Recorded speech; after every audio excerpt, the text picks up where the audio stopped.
আসসালামু আলাইকুম, সবাই কেমন আছেন? আল্লাহ রহমতে আমিও ভালো আছি।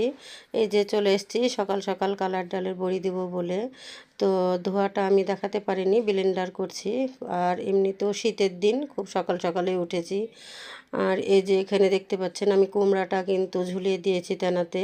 এটা চিপে নিব খুব সুন্দর করে, চিপে নিয়ে চলে আসবো। সব কিছু গুছিয়ে নিয়েছি, ফেটা যেহেতু হয়ে গেছে আমার ব্লেন্ডারে।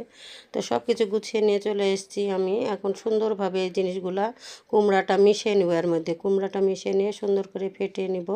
ফেটা হলে কিন্তু বড়িটা খুব সুন্দর হয়, যত বেশি ফেটা হবে তত সাদাও হবে, আর দেখতেও কিন্তু খুব সুস্বাদু লাগবে।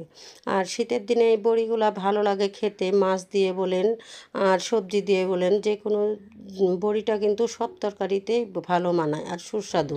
শীতের জিনিস কিন্তু শীতেই ভালো লাগে, আর গরমের দিনে কিন্তু বড়িটাও অত ভালো লাগে না খেতে। তো সবাই কার কার ভালো লাগে এই বড়িটা শীতের দিনে খেতে অবশ্যই কমেন্টে জানাবেন। আর কেউ যদি আমার এই ভিডিওটা ভালো লাগে থাকে তো অবশ্যই আমাকে একটু সাপোর্ট করবেন, আমার পাশে থাকবেন।